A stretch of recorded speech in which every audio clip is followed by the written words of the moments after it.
Hello everyone, good morning, Radhe Krishna. दोस्तों, आप सभी का मेरे यूट्यूब चैनल पे स्वागत है। आशा करती हूँ आप सभी अच्छे और स्वस्थ होंगे।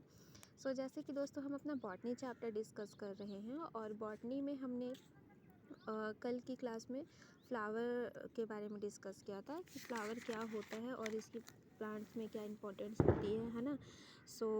जैसे कि कल की क्लास में हमने देखा कि पुष्प जो है यह पादप का मुख्य जनन भाग होता है, अर्थात रिप्रोडक्टिव पार्ट होता है। ठीक है दोस्तों, इसके अलावा हमने कल इसके विभिन्न भाग अर्थात प्रकार के बारे में भी डिस्कस किया, जो कि मुख्यतः 4 प्रकार के होते हैं।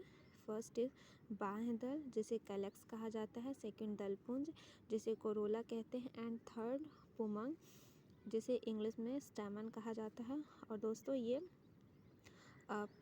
पादपों में नर प्रजनन अंग होता है, यानी कि मेल रिप्रोडक्टिव पार्ट होता है। ठीक है दोस्तों, और लास्ट हमारा जायांग, जिसे इंग्लिश में कार्पेल कहते हैं। और ये पौधे में क्या है, मादा प्रजनन अंग होता है, यानी कि फीमेल रिप्रोडक्टिव पार्ट होता है। ठीक है दोस्तों, तो ये हमारे फ्लावर्स में मुख्यतः जो प्रकार देखने को मिलते हैं या पौधे पुष्प के भाग होते हैं, ये कुछ इस प्रकार से हैं। और इसे मैंने कल आपको इस डायग्राम के हेल्प से समझाया ही था। तो चलिए दोस्तों, हम अपनी आज की क्लास स्टार्ट करते हैं और देखते हैं नेक्स्ट टॉपिक।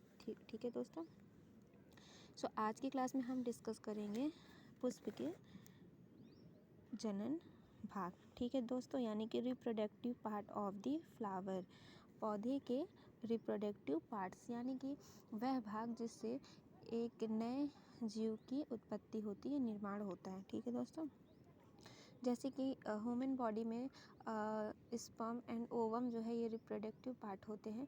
इन्हीं के क्रॉस फर्टिलाइजेशन से एक न्यू बेबी का बोर्न होता है। सिमिलरली पौधों में जो रिप्रोडक्शन होता है वो पुंकेसर और अंडक के माध्यम से संपन्न होता है। ठीक है दोस्तों, सबसे फर्स्ट अब हम आज की क्लास में पुंकेसर के बारे में डिस्कस करेंगे, जिसे इंग्लिश में स्टेमन कहते हैं। ठीक है, और अभी मैंने आपको कुछ समय पहले बताया स्टेमन क्या है। यह जो है तो मेल रिप्रोडक्टिव पार्ट होता है।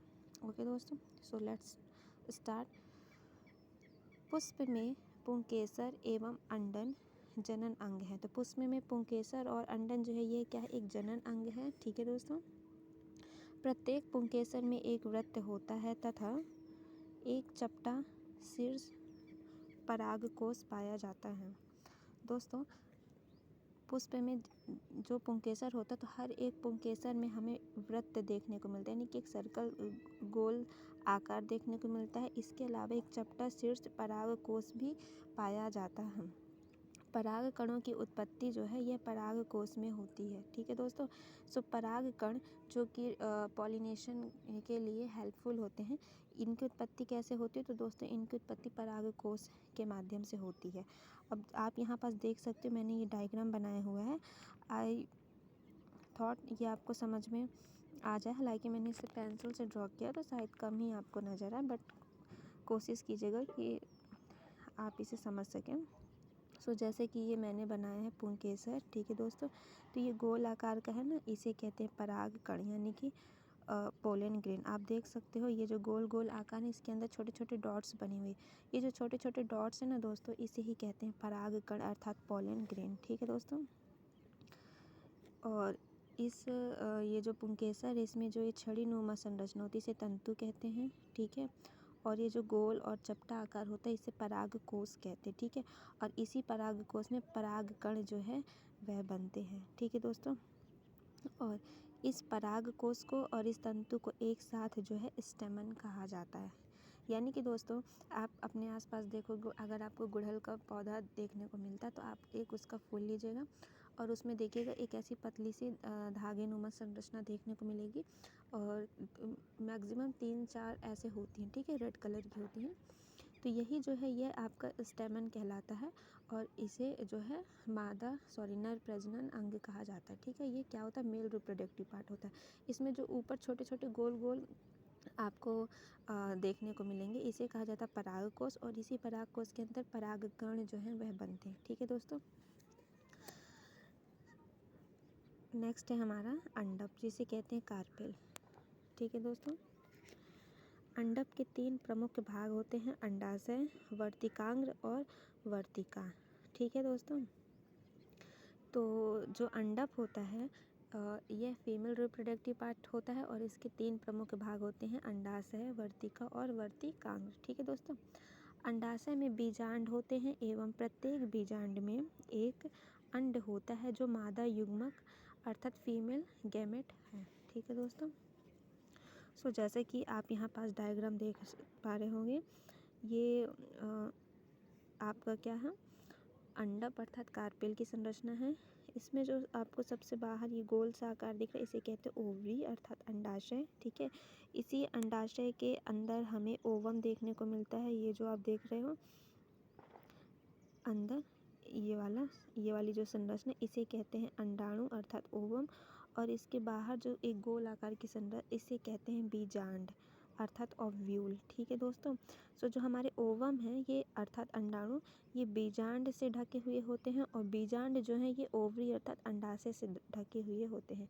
इसके बाद दोस्तों हम ऊपर जैसे ही जाएंगे तो देखेंगे स्टाइल अर्थात वर्तिका देखने को मिलती है और सबसे ऊपर होते हैं स्टिग्मा जिसे हिंदी में वर्तिकांग्र कहते हैं। तो इन 3 अंगों से मिलकर बना होता है अंडप अर्थात कार्पेल, जो कि मादा प्रजनन अंग कहलाता है। ठीक है दोस्तों। इसी के थ्रू जब इसके अट्रैक्शन में हमारा पुंकेसर आता है तो जो है फर्टिलाइजेशन होता है। ठीक है दोस्तों। और इस प्रकार से एक नए पुष्प का निर्माण होता है पौधों में।